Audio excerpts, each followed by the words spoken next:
बिस्मिल्लाहिर्रहमानिर्रहीम। अस्सलाम वालेकुम। कैपिटल टॉक में खुश आमदीद।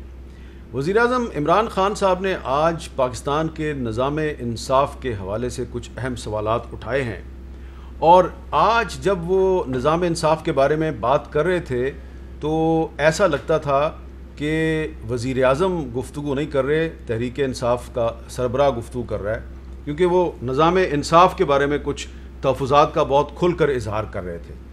इतना खुलकर वज़ीर-ए-आज़म को ये बातें करने की ज़रूरत क्यों पेश आई है, इस पे भी बात करेंगे। और कराची के हल्का 249 का जो ज़िमनी इलेक्शन है, इसके बाद पीपल्स पार्टी और मुस्लिम लीग नून में अभी तक गरम अल्फाज का तबादला हो रहा है और बयानात दिए जा रहे हैं एक दूसरे के ख़िलाफ़, लेकिन साथ ही साथ राजा परवेज़ अशरफ साहब की और मौलाना फजलुर रहमान की मुलाकात भी हो रही है। तो ये सवाल पैदा होता है कि क्या 249 में जो कशीदगी पैदा हुई है दो बड़ी जमातों के दरमियान, तो इसके बावजूद पीपल्स पार्टी का PDM में वापस आने का कोई इरादा है या नहीं है।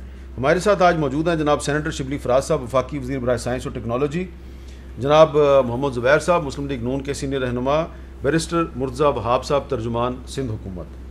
सबसे पहले मैं चाहूँगा कि आप सुने कि आज वज़ीर-ए-आज़म इमरान ख़ान साहब ने निज़ाम इंसाफ़ के हवाले से अपने जिन तहफ़्फ़ुज़ात का इजहार किया है उनके ज़रा अल्फाज पर गौर करें। जेलों में सिर्फ गरीब लोग नजर आते हैं और उसकी वजह है कि हमने देख लिया कि हमारा इंसाफ का निज़ाम ताकतवर डाकू को नहीं पकड़ सकता। फिर कब्जा ग्रुप आते गए। कब्जा ग्रुपों ने क्यों आए? क्योंकि ज़मीनों के केस ही नहीं हल होते। अदालतों में ट्रॉयका बन गया, साथ मिल गया जज, साथ मिल गया पुलिस, साथ मिल गया कब्जा ग्रुप। अदालतों में ट्रॉयका बन गया, साथ मिल गया पुलिस, साथ मिल गया जज, साथ मिल गया कब्जा ग्रुप। शिबली फराज साहब, ये वज़ीर-ए-आज़म पाकिस्तान की गुफ्तगू है या अपोजिशन लीडर की गुफ्तगू है? देखें, ये तो प्राइम मिनिस्टर साहब की गुफ्तगू है जो कि ज़ाहिर है कि पार्टी के चेयरमैन भी हैं। देखिए, जब वो ये बात करते हैं तो ये सब पे आया है कि ये एक फैक्ट है, ये एक हकीकत है, एक तल्ख़ हकीकत है हमारे मुल्क की, जहाँ पे कि जो इंसाफ का निज़ाम है वो उसमें बहुत ज़्यादा सुकम है और गरीब शख्स ख़ास तौर पे उसको इंसाफ का मिलना तकरीबन नामुमकिन हो जाता है। ऐसी सोसाइटी में जहाँ पे कि कानून की बालादस्ती ना हो, यानी दूसरे लफ्ज़ों में ये कानून की बालादस्ती तभी होगी जब सारे इदारे जो कि इस चीज़ को यकीनी बनाने के लिए कि इंसाफ फ़राहम किया जाए, वक्त पे किया जाए और सही इंसाफ किया जाए, तभी ये मुल्क तरक्की कर सकता है। प्राइम मिनिस्टर ने मुख्तलिफ़ औक़ात पे कहा है कि जिस मुल्क में रूल ऑफ़ लॉ नहीं होगा वो तरक्की कर ही नहीं सकता है। और ये तो दुनिया में हमने देखे हैं वो ममालिक जो कि कानून का एहतराम करते हैं, वहाँ पे तरक्की की क्या शरह है और हमारे यहाँ क्या तरह है, हमारे जैसे मुल्क। लेकिन prime minister is chief executive of this country. Agreed. उनके नीचे जुडिशरी आती है, उनके नीचे पुलिस आती है। जब वो कह रहे हैं कि ये कब्ज़ा ग्रुप के साथ मिलकर अमीरों को फैसिलिटेट करते हैं और इंसाफ नहीं मिल रहा, तो ये तो अपनी नाकामी का इतराफ़ कर रहे हैं। देखिए, नहीं, मैं इसको दूसरी तरह लेता हूँ कि ये पहली बात तो ये कि एक प्राइम मिनिस्टर जब इस तरह की बात करते हैं तो उनको भी मालूम है कि वो प्राइम मिनिस्टर हैं। उन्होंने इस बात का इजहार यही किया है कि पिछले जब से हमारा मुल्क बना है और फिर 30, 40, 50 साल जो गुजर गए हैं, इस साइड पे कोई काम हुआ नहीं। कानून साजी कौन करता है? ये कैसे तब्दील होगा? ये जब कानून में तब्दीलियाँ होंगी। अब हम नैब की बातें करते रहते हैं, नहीं हुआ, हम बाकी चीज़ों की बातें करते हैं, नहीं हुआ। उसमें कौन है? जब कानून बनाती हैं पार्लियामेंट बनाती है, पार्लियामेंट में अपोजिशन और गवर्नमेंट दोनों मिलके करते हैं। लेकिन जब अगर फोकस हो जाए सिर्फ अपनी लीडरशिप पे, फोकस हो जाए सिर्फ अपने मफादात को बचाने के लिए, फोकस हो जाए यानी वो लोग जिनके मफादात का टकराव है वो कैसे कानून अपने ख़िलाफ़ बनाएंगे? तो ये तो एक पूरी एक चेन है जो कि मिलके बनती है। रिजल्टेंट उसका जो नतीजा आता है वो यही है कि इंसाफ नहीं मिलता। कई इंटरेस्ट ग्रुप्स होते हैं, जिस तरह के कहा गया, पैसे का इस्तेमाल, ये कोई हमारी हुकूमत से नहीं शुरू हुआ। इस माशरे को बदलने के लिए देखिए, जब हाकिम वक्त प्राइम मिनिस्टर इस वक्त जब ये बात करते हैं तो वो एक तो ये है कि इस चीज़ को इम्पोर्टेंस उन्होंने दी है कि जी हमारा ये एक इशू है और इसको हमने एड्रेस करना है। और वो सिर्फ हुकूमत ने नहीं एड्रेस करना, वो जितने भी उसके वो हैं सुतून हैं, उन्होंने मिल के इसको करना है और उसके लिए उन्होंने एक इशू को उठा दिया है और इस पर तभी काम होगा। अब मसलन आपको हम बताएं कि जो इलेक्शंस होते हैं, अभी इलेक्शंस हो रहे हैं, इलेक्शन हुए हैं, सारे इलेक्शन जो है तो कंट्रोवर्शियल होते हैं, हारने वाला मानते नहीं है। इधर जाते हैं, अभी इनकी आप बातें सुनेंगे कि जी उधर गिनती में क्या हुआ क्या नहीं हुआ, आपस में लड़ पड़े। ये तभी होगा जब आप आगे जाएंगे, आप टेक्नोलॉजी का इस्तेमाल करेंगे, आप एक ऐसे उस इन्होंने बगैर कुछ किए हुए कहते जी नहीं मानते हम, ना ईवीएम मानते हैं ना टेक्नोलॉजी पे बात करते हैं अभी। जी जी जुबैर साहब, जो वज़ीर आज़म ने आज बात की है कि पाकिस्तान में सिर्फ जो गरीब लोग हैं उनको जेलों में डाला जाता है, अमीरों को जेल में नहीं डाला जाता, बात सही नहीं की उन्होंने। लेकिन ये वज़ीर आज़म साहब को 3 साल हो चुके हैं हुकूमत में।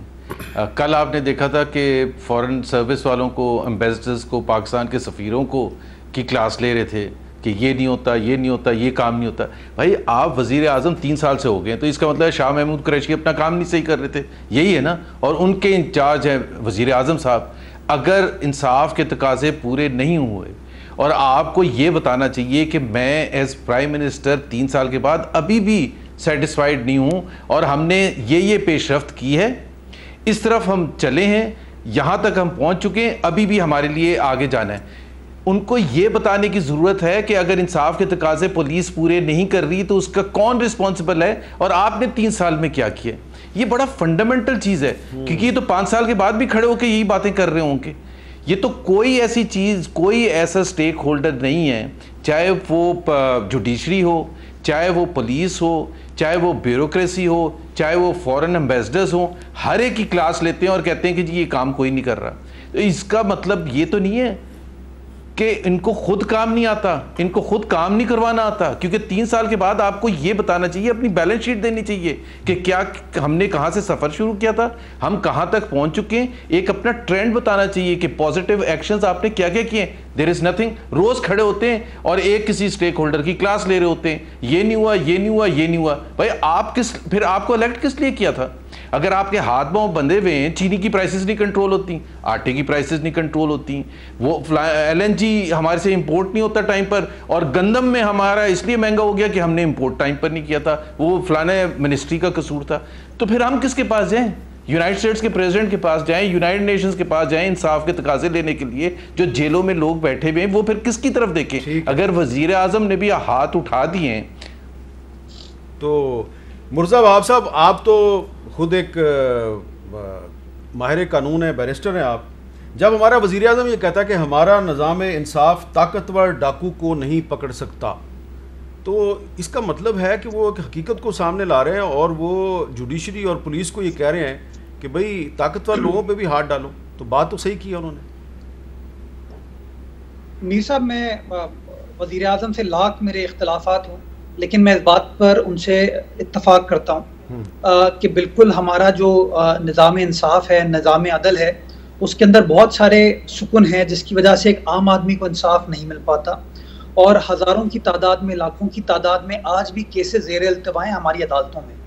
लेकिन ये जो लोगों को, कमज़ोर लोगों को पकड़ धकड़ की बात की है और अमीर को, ताकतवर को ना पकड़ने की बात की, इसका वो इल्ज़ाम किसी अदालत के ऊपर, ये जुडिशल फंक्शन पे नहीं जा सकते। पुलिस तो हुकूमत के मातहत काम करती है, FIA हुकूमत के मातहत काम करती है, नैब या एंटी करप्शन के जो इदारे हैं वो हुकूमत चलाती है।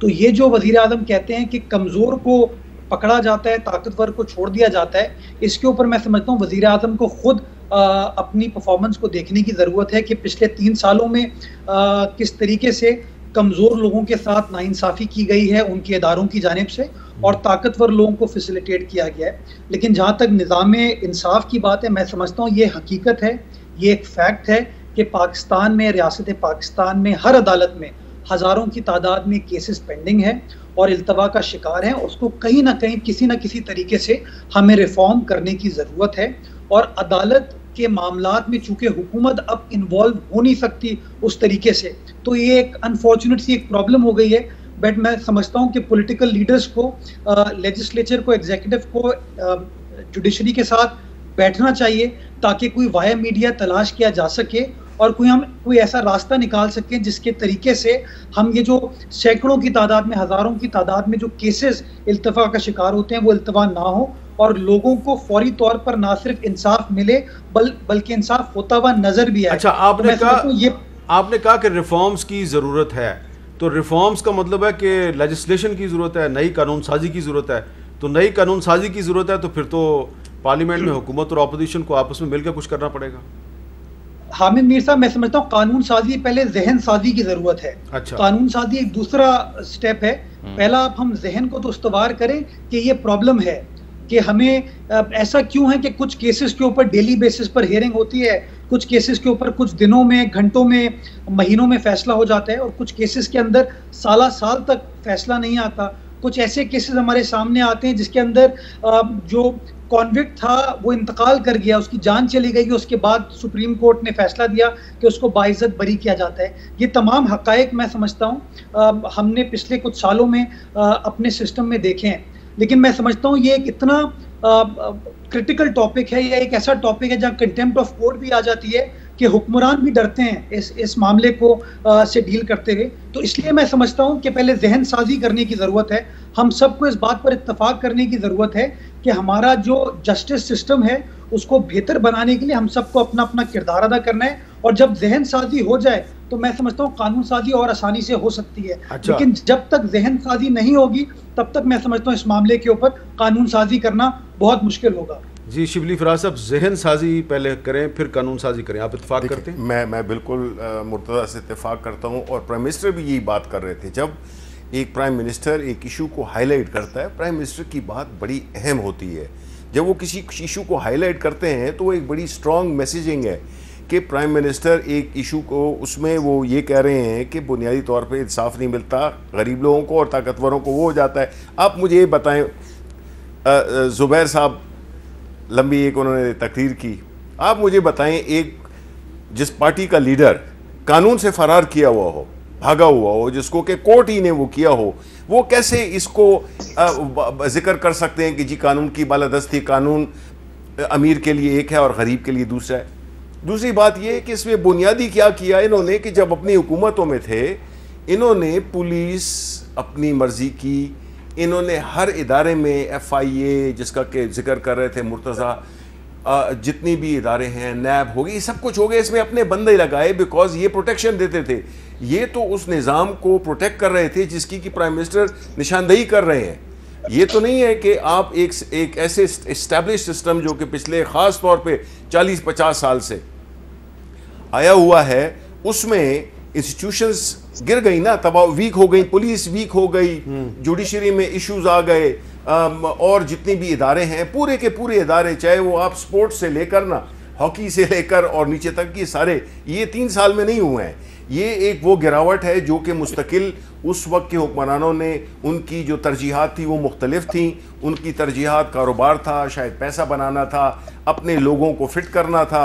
आप मुझे ये बताएं, आप हम पे 10,000 इल्ज़ाम लगा दें हामिद मीर, आप मुझे ये बता दें कितनी नॉमिनेशंस हुई हैं टॉप की कंपनीज़ की, जो भी हमारी सरकारी नीम सरकारी कंपनियां हैं, किसी में कोई कंट्रोवर्सी हुई है, किसी में कोई स्कैंडल आया है, कोई किसी ने कहा है कि जी PTI ने अपने लोगों को भर्ती कर दिया है, मैं वजीर रहा हूं, मैं वजीर हूं। आप एक चीज बता दें कि जी जिसमें कि हमने अपने पार्टी के लोगों को, ये मैं तो नहीं बताऊंगा, ये तो जुबैर साहब ही बताएंगे। जुबैर साहब तो इन्वाइट कर लेंगे, करने हाँ जी जुबैर साहब, अगर आपको कुछ मालूम है तो प्लीज बता देता हूँ। जी मैं बता देता हूँ। इनके जो वजीर ख़जाना हैं शौकत तरीन साहब, उन्होंने शाहजेब खानज़ादा को इंटरव्यू दिया वजीर बनने से चंद दिन पहले, और उन्होंने कहा कि ये इतनी नकम्मी हुकूमत है कि ये बोर्ड ऑफ डायरेक्टर्स और मैनेजमेंट चेंजेस नहीं कर सके पब्लिक सेक्टर कंपनीज में 3 साल तक। अब ये मैंने नहीं कहा, ये शौकत तरीन साहब ने कहा है। ये कह रहे हैं कि एक कंट्रोवर्सी, लेकिन शिबली साहब तो लगा ही नहीं सके 2.5 साल में। शिबली साहब ये कह रहे हैं कि आप बताएं कि हमने किस इदारे में अपने मनपसंद अफराद को भर्ती किया है, और आप कह रहे हैं कि ये तो अपने बोर्ड ऑफ डायरेक्टर्स में तब्दीलियां नहीं ला सके, तो बात तो आप इनको एंडोर्स कर रहे हैं। फाइनेंस मिनिस्टर ने कहा, फाइनेंस मिनिस्टर ने ये कहा कि जो पब्लिक सेक्टर एंटिटीज हैं ये उसी की बात उसी में लगा सकते हैं, ये प्राइवेट सेक्टर में तो नहीं लगा सकते। बिल्कुल, ये वापडा में लगा सकते हैं, ये नेपरा में लगा सकते हैं, ये दूसरे इदारों में लगा सकते हैं, OGDCL में जो आती हैं उसको हमने ट्रांसपेरेंट सिस्टम किया है, हमने NTS के जरिए भाई हमने कोई अपने वर्कर्स को, उससे हमारे वर्कर्स चले नाराज की बात सुन लें। जी जी जी जी। तो एक तो ये है कि ये उसमें ये तो लगा ही नहीं सके, जो की अपॉइंटमेंट्स इनको करनी थी वो कर ही नहीं सके। दूसरी बात ये है कि ये वेस्टर्न डेमोक्रेसीज की बात करते हैं। हामिद मीर साहब आप मुझे बताएं, 3 साल के बाद अगर UK में या जर्मनी में या किसी और जगह chief executive of the country खड़े होकर ये बातें करेगा तो लोग हैरान होकर पूछेंगे कि भाई आप क्या कर रहे हैं? सो आप अपनी नाकामी का इतराफ़ कर रहे हैं या क्या कर रहे हैं? और क्लियरली आप अपनी नाकामी का इतराफ़ कर रहे हैं विदाउट सेइंग सो। जब आप ये कह रहे हैं कि ना ही आप कोई लाएअमल बता रहे हैं, आपने वज़ीर आज़म से सुना कि जी हम ये अब करने जा रहे हैं, 3 साल में हमने क्या किया। तो अगर आपने एक्सेप्ट कर लिया कि आप ये चेंज नहीं कर सकते, और इंटीरियर मिनिस्ट्री के नीचे जो इदारे आते हैं जिसकी तरफ निशानदेही वज़ीर आज़म साहब कर रहे हैं, तो वो किसका फेलियर है? पहले इंटीरियर मिनिस्टर आपके 2.5 साल कोई और थे, अब 6 महीने से या 4 महीने से शेख रशीद साहब है। वो क्या कर रहे हैं? आगे का लाएअमल क्या है? इसमें जो आपका अगर कोई बनता है, जो भी हुकूमत का बनता है, एग्जीक्यूटिव का बनता है कंट्रीब्यूशन इंसाफ के तकाजे पूरे करने के लिए, अगर आपने कोई भी अचीव नहीं किया और क्लियरली कोई भी अचीव नहीं किया, ये कहना कि 30-40 साल से आपसे हम आपकी जो हुकूमत जब से आई है उसका सवाल पूछ रहे हैं, या तो वज़ीर आज़म साहब बात ही ना करें, या तो वो कह दें कि जी मैंने कोशिश की है, मैं फेल हो चुका हूँ, ना मैं सफ़ीरों को ठीक कर सकता हूँ, ना मैं ब्यूरोक्रेसी को ठीक कर सकता हूँ, ना मैं चीनी की कीमत नीचे ला सकता हूँ, ना मैं गंदम टाइम पर इंपोर्ट कर सकता हूँ, ना मैं LNG का स्कैंडल रोक सकता हूँ। तो इस वजह से मैं अवाम के पास वापस, जिसकी असद उमर ने जिसकी तरफ इशारा भी दिया था कि जी हम अगर उनको काम से रोका जाएगा और क्लियरली रोका जा रहा है, तो इसका मतलब ये है कि जा रहा है तोड़ें और अवाम के पास जाएं और अवाम से दोबारा वोट लें। आपने कहा कि क्लियरली उनको काम से रोका जा रहा है, आपने ये कहा अभी, ये बकौल असद उमर के, असद उमर ने कहा कि अगर उनको इसी तरह से रोका जाएगा तो फिर हम असेंबली भी तोड़ देंगे। अगर इमरान खान ने यह महसूस किया कि उन्हें उनके गोल्स अचीव करने में रुकावट का सामना है, तो फिर वो असेंबलियां तोड़ सकते हैं। अगर है बीच में तो हामिद मीर साहब, आपको कोई शक है कि वो अचीव नहीं कर सके ना? वो तो कह रहे हैं, हर रोज कहते हैं आपके सामने खड़े होके ये नहीं हो रहा, ये नहीं हो रहा, ये नहीं हो रहा, चले इदारे की तरफ इशारा करके कहते हैं। चले मुर्तज़ा वहाब साहब, अगर फर्ज करेंगे इमरान खान साहब असेंबलियां तोड़ देते हैं, तो क्या सब ठीक हो जाएगा? मैं मीर साहब पहले थोड़ा सा कमेंट उन चीज़ों के ऊपर कर लूँ कि ये बात बिल्कुल दुरुस्त है ज़ुबैर साहब की कि चीज़ों को आइडेंटिफाई करना सिर्फ वज़ीर आज़म का काम नहीं है, चीज़ों को सॉल्व करना वज़ीर आज़म का काम है।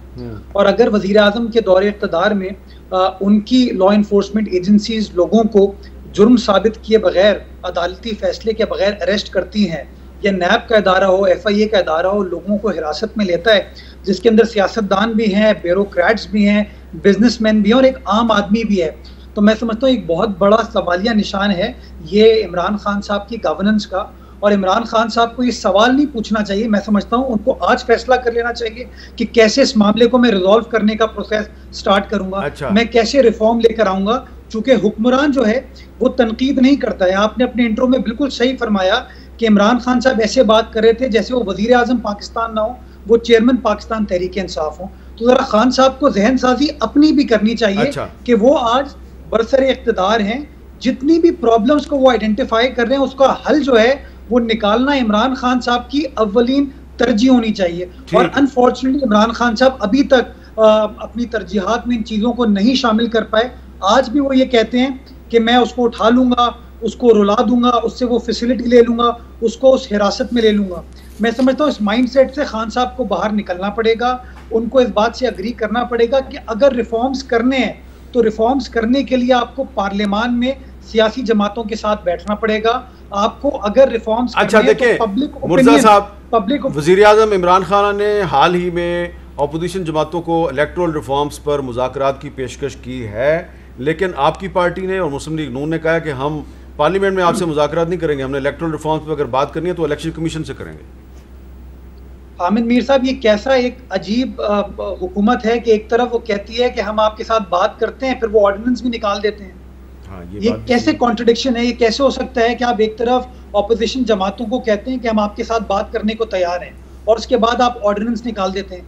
यानी कि आपकी नीयत जो है वो चीज़ों को ठीक करने की नहीं है। आप मुझे बताइए, क्या 120 दिनों पर मुश्तमिल कोई कानून पाकिस्तान के सिस्टम को बेहतर कर सकता है? आपको इसके अंदर कोई लॉन्ग टर्म कानून साजी करनी पड़ेगी और ऑर्डिनेंस उसका तरीकेकार नहीं है। आप पार्लियामान में बहस का प्रोसेस तो स्टार्ट करें, आप इलेक्शन कमीशन के साथ इंगेज तो करें। जो पिछला 2017 का इलेक्शंस एक्ट था, मैं उसके अंदर शामिल था जब मैं सेनेट का रुकन था। उसके अंदर इलेक्शन कमीशन ऑफ पाकिस्तान का बड़ा कलीदी किरदार था, क्योंकि आखिर में इलेक्शन कराना इलेक्शन कमीशन की जिम्मेदारी है, तो आपको उससे भी इनपुट लेने की जरूरत है। लेकिन हमें लगता ऐसा है कि शायद पीटीआई चूंकि इलेक्शन कमीशन से खुश नजर नहीं आती, तो इसलिए उसको मलाइन करने की कोशिश करती है, और उस मलाइन करने के प्रोसेस में वो इस तरह की गिमिक्री करने की कोशिश कर रही है। आजकल तो सिर्फ पीटीआई मलाइन नहीं कर रही, आज तो पाकिस्तान पीपल्स पार्टी के जो आपके जो उम्मीदवार हैं 249 में मंदोखेल साहब, उन्होंने भी इलेक्शन कमीशन की बड़ी ऐसी तैसी की है। नहीं, मैं इससे इत्तेफाक नहीं करता हामिद मीर साहब। मैं समझता हूँ इलेक्शन कमीशन ऑफ पाकिस्तान ने पिछले 4, 5, 6 माह में बड़ा इंपॉर्टेंट किरदार अदा किया है। मैं समझता हूँ इलेक्शन कमीशन ऑफ पाकिस्तान ने सुप्रीम कोर्ट के सामने जब सेनेट के इंतखाबात का मामला आया था तो वो प्रेशर बर्दाश्त किया और उन्होंने हुकूमत का साथ नहीं दिया, उन्होंने आईने पाकिस्तान का साथ दिया। तमाम प्रेशर्स के बावजूद जो बाई इलेक्शन हुए पाकिस्तान भर में, उसमें पीटीआई की हुकूमत कामयाब नहीं हुई। तमाम हथकंडे इस्तेमाल करने के बावजूद आपने देखा कि ऑपोजिशन के उम्मीदवार कामयाब हुए।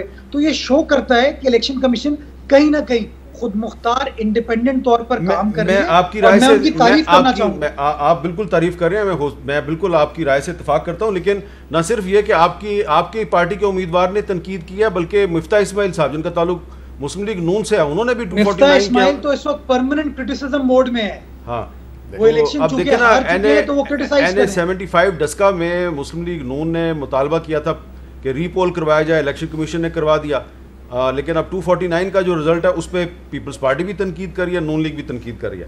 लेकिन नहीं, आपके उम्मीदवार ने तनकीद की है, आपके उम्मीदवार ने तनकीद की है। हामिद मीर साहब, मेरा राइट है कि मैं किसी फैसले से डिसएग्री कर सकता हूं, ये बात आपकी ठीक, लेकिन आप ये देखें कि मैं उस फैसले को चैलेंज करने अदालत नहीं गया। बिल्कुल, मैंने उस फैसले पर लब्बैक कहा। आज रिकाउंटिंग के प्रोसेस में हम लोग शामिल थे, नून लीग गायब हो गई, पीटीआई गायब हो गई, एमक्यूएम गायब हो गई, टीएसपी गायब हो गई, टीएलपी गायब हो गई। हम तो आज भी इलेक्शन कमीशन के फैसले की तायीद की हमने। अच्छा, एक तरफ तो ये है, ये चल रहा है, दूसरी तरफ आज पहले राजा परवेज अशरफ साहब ने मौलाना फजलुर रहमान साहब के साथ बातचीत की, फिर शहबाज शरीफ साहब का भी मौलाना फजलुर रहमान से रब्ता हुआ, उन्होंने उनकी मजाज पुरसी की है। तो एक तरफ मुस्लिम लीग नून और पीपल्स पार्टी में आपस में सख्त बयानात का तबादला हो रहा है, दूसरी तरफ हम ये सुन रहे हैं कि शायद पीपल्स पार्टी जो है वो पीडीएम में वापस आ जाए। पॉसिबल है या नहीं है? और अगर वापसी हो गई तो फिर शिबली फराज साहब जो हैं वो बड़े थोड़े से आप नागवार तासरात नजर आ रहे हैं, इनके नागवार तासरात के बारे में पूछते हैं वक्फे के बाद।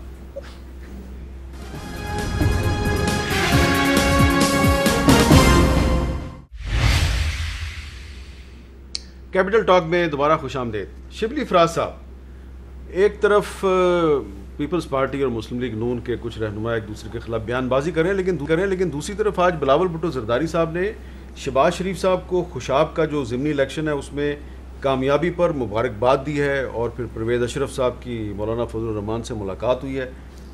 अगर पीपल्स पार्टी पीडीएम में वापस आ गई तो आपके तो अरमानों पे पानी पड़ जाएगा।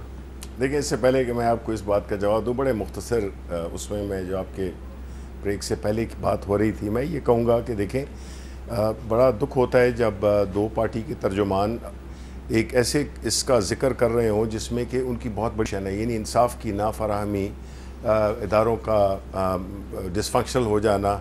इनकी 20-20 साल अगर मिला भी लें, आप नेट ऑफ भी करें तो 20 साल इनकी पिछले 30 सालों में हुकूमत रही है। क्या किया इन्होंने माँ सिवाय इसके कि अपने आप को इन्होंने इनरिच किया, इन्होंने इदारों को मज़ीद नीचे की तरफ लाए। और अगर अभी भी उन्होंने अपने गुनाहों की कोई कुफारा अदा करना है तो ये ऐलान करें कि जी हमने जो गलतियाँ हुई हैं हम मानते हैं, और आए पार्लियामेंट में बैठ के कानून साजी करते हैं। इन सारी जो चीज़ें हैं इसको मुल्क को ठीक करने के लिए तो हम, अब इलेक्शन है जो कि हमेशा कंट्रोवर्सी। अब देखें, एक तरफ ये मतलब है, मैं लफ्ज़ मुनाफिकत नहीं इस्तेमाल करना चाहता, लेकिन उसके अलावा क्या लफ्ज़ है कि जब आप कराची में जीतते हैं, पत्नी कैसे जीतते हैं, तो आप कहते हैं कि जी एक दूसरे पे गोलाबारी करते हैं। अब उधर पीपल्स पार्टी 20 वोट लेती है खुशाब में, उधर नून का होता है, उधर मुबारकबादें दी जा रही हैं। आया ये तवक्को रखते हैं कि वो भी इनको मुबारकबाद दें, उनकी जो कराची की जो सीट जिस तरह भी उन्होंने जीती है उसकी भी वो मुबारकबाद दें। इनके हैं जी सिर्फ़ और सिर्फ मफादात। ये अपने मफादात के लिए पूरी पाकिस्तान की सियासत, पाकिस्तान के मुस्तकबिल को इन्होंने गिरवी रखा हुआ है, और ये काम नहीं करने देते हमें भी कि इनका मकसद ही ये है कि अगर ये सिस्टम जो कि इमरान खान लाना चाहता है, जिसमें कि सारी कानून की देखिए, एक ऑब्जेक्टिव अगर हमने हासिल कर लिया, कानून की हुक्मरानी, इस मुल्क के 90% मसाइल हल हो जाएंगे। उसमें कौन, ये कोई बादशाह तो है नहीं, ये एक डेमोक्रेसी है। डेमोक्रेसी में नंबर्स मैटर करते हैं। आया हमारे पास जिस तरह के नून के पास 2/3 मेजॉरिटी आई थी, क्या किया इन्होंने अपने आप, मां सिवाय इसके अपने आप को अमीरुल मोमिनीन डिक्लेयर करने के? क्या किए इन्होंने तो मुल्क के मतलब है खजाने को खोखला कर दिया, इदारों को बिल्कुल बिठा दिया। तो अभी अगर ये आपस में मिलते भी हैं, ये पहले भी मिल रहे थे, मेरे दौरान वजारत मुझे अगर सबसे ज़्यादा मेहनत करनी पड़ी तो इनके वो PDM के उसमें करनी पड़ी, लेकिन उसका नतीजा क्या हुआ कि आखिर में वो बिल्कुल सिफर हो गए। अभी इस राख के ढेर में शोला है न चिंगारी है, ये मिल जाएं न मिलें, कुछ इस राख के ढेर में शोला है न चिंगारी है। ज़ुबैर साहब, बिलावल साहब ने मुबारकबाद दी है शहबाज शरीफ साहब को खुशाब के इलेक्शन में फतह पर, तो क्या आपकी पार्टी को, पीपल्स पार्टी को मुबारकबाद नहीं देनी चाहिए? 249 में वो जीत गए हैं। शुक्र है हामिद मीर साहब आपने खुशाब का जिक्र किया, क्योंकि उसका तो जिक्र सबसे पहले होना चाहिए था। इतनी बुरी शिकस्त PTI को दोबारा हुई है। आप PTI का तो उसका जो पॉलिटिकल उसके जो पॉलिटिकल इम्प्लीकेशन है, क्योंकि शिबली फराज साहब इतने खुश होंगे कि आप खुशाब का जिक्र ही नहीं कर रहे, क्योंकि एक के बाद दूसरे बाई इलेक्शंस में शिकस्त खाना, चारों सूबों में शिकस्त खाना हमारी कोई रूलिंग पार्टी के लिए, मेरा ख्याल है इससे बड़ा मैसेज कहीं कोई नहीं हो सकता था। और शिकस्त भी इतनी बुरी खाते हैं कि कराची में जिस तरह वो काउंट ही नहीं करते, और रेलिवेंट होने के लिए वो कहते हैं इलेक्टोरल रिफॉर्म्स। जिस दिन इलेक्शन हारते ना, उसके दूसरे दिन ट्वीट कर देते हैं या एक सोशल छोड़ देते हैं। 2014 से लगे हुए हैं भाई, हम अभी बात 2014 से लगे हुए, बट वो जब आप जीत रहे थे या जितवाए गए थे तो उस वक्त तो आपने कोई, मेरा सवाल तो बीच में चला गया ना। मेरा सवाल बड़ा सादा था कि बिलावल साहब ने मुबारकबाद दी है खुशाब की, तो आप भी कराची की देंगे या नहीं देंगे? Good question. एब्सोल्युटली देंगे। जब जो इस वक्त तकाजे पूरे किए जा रहे हैं, वो जो इंसाफ के हिसाब से, जो भी ये इंसाफ की बात करते हैं, इंसाफ के हमें गिला शिकवा था, रिजर्वेशंस थी 249 पर, हमने उसका खुल के इजहार किया, उसका जो कानूनी रास्ता था वो इख्तियार किया। हम इलेक्शन कमीशन में गए, इलेक्शन कमीशन ने हमारी बात मानी और उन्होंने रिकाउंटिंग। सो जब वो मराइल पूरे हो जाएंगे हम बिल्कुल मुबारकबाद देंगे, क्यों नहीं मुबारकबाद देंगे। पीपल्स पार्टी जीती, अगर वहाँ अपना ये कन्फर्म हो जाता है कि पीपल्स पार्टी की जीत हुई है और सही तरीके से हुई है, तो हम बिल्कुल उनको मुबारकबाद देंगे। लेकिन PTI इस चक्कर में ना पड़े, वो रेलेवेंट नहीं है इधर इस सारे इलेक्टोरल बैटल्स में। या तो वो सेकंड होते हैं या सेकंड लास्ट होते हैं या लास्ट होते हैं। मुर्जा साहब, ये जो बिलावल साहब ने मुबारकबाद दी है शहबाज शरीफ साहब को, तो कोई ऐसा कोई इम्कान है कि शहबाज शरीफ साहब जो है वो वेलकम करें कि जी पीपल्स पार्टी को PDM में वापस आना चाहिए? हामिद मीर साहब, मेरे ख्याल में शहबाज शरीफ साहब ने उस मुबारकबाद का जवाब भी अभी दिया है। मैं ट्विटर पे देख रहा था, शहबाज शरीफ साहब ने शुक्रिया अदा किया है चेयरमैन पीपल्स पार्टी का, और दोनों लीडरान ने इस बात पर कंसेंसस है कि अवाम जो है पाकिस्तान की, उसने PTI के खिलाफ फैसला किया है। आप चारों सूबों के बाई इलेक्शंस को उठा के देख लें, उन्होंने PTI के खिलाफ फैसला किया, और मैं समझता हूँ ये फतह है ऑपोजिशन के बयानिए की, वो फतह है बिलावल भुट्टो जरदारी साहब के नैरेटिव की कि आप इलेक्शंस लड़कर, PTI के दौरे हुकूमत में इलेक्शंस लड़कर PTI को इलेक्शंस हराएं, ताकि आप इमरान खान साहब की अवाम दुश्मन पॉलिसीज को एक्सपोज कर सकें। और अल्हम्दुलिल्लाह पिछले 4-5 माह में आपने देख लिया कि 95% बाई इलेक्शंस के अंदर पाकिस्तान की अवाम ने इस बात की तायीद की है कि वो इमरान खान साहब की पॉलिसी से इत्तफाक नहीं करते। इसका मतलब ये है कि हम ये समझें कि मुस्लिम लीग नून और पीपल्स पार्टी में वो जो खलीज थी वो कम हो गई है, और शहबाज शरीफ और बिलावल साहब अब एक दूसरे को मुबारकबाद दे रहे हैं, शुक्रिया अदा कर रहे हैं, तो मामला बेहतरी की तरफ जा रहे हैं और कोई खुशखबरी आने वाली है। इसमें सॉरी हामिद, मैं हामिद मीर साहब देखें, इसका एक सेकंड, जरा शिबली साहब कुछ कहना चाहते हैं। मैं सिर्फ एक पूछना चाहता हूँ कि शहबाज शरीफ ने तो मुबारकबाद दे दी, मुझे ये बताएं कि मरियम नवाज का क्या मौक़िफ़ है इस बारे में? देखिए, मरियम नवाज के तर्जुमान बैठे हैं, आप उनसे पूछ सकते हैं, तर्जुमान बैठे हैं ज़ुबैर साहब जी, क्योंकि अब तो नून में पूछना पड़ता है। जी बुर्दा साहब जल्दी से बात मुकम्मल करें। अच्छा, ये जो मेरी छोटी सी गुजारिश है, मैं समझता हूँ कि द रियल सक्सेस इज कि ऑपोजिशन की जमातें जीती हैं और पाकिस्तान की हुकूमत जो है PTI की हुकूमत को अवाम ने रिजेक्ट किया है। ये असल टेक अवे है, ठीक है। पाकिस्तान अच्छा, के अवाम के लिए और ऑपोजिशन जमातों के लिए। अब दोपहर तक तो मुस्लिम लीग नून और पीपल्स पार्टी के बहुत से रहनुमा एक दूसरे के खिलाफ बयानबाजी कर रहे थे, लेकिन हमारे प्रोग्राम में पीपल्स पार्टी और मुस्लिम लीग नून जो है वो एक दूसरे के साथ इत्तेफाक कर रहे हैं। लेकिन शिबली फराज साहब ने एक सवाल उठाया है कि बिलावल साहब ने शहबाज शरीफ को मुबारकबाद दिया, शहबाज शरीफ साहब ने शुक्रिया अदा किया, तो इस सूरत हाल में मरियम नवाज शरीफ साहबा का क्या मौक़िफ़ होगा? तो ये मौक़िफ़ हम पूछेंगे ज़ुबैर साहब से एक वक्फे के बाद।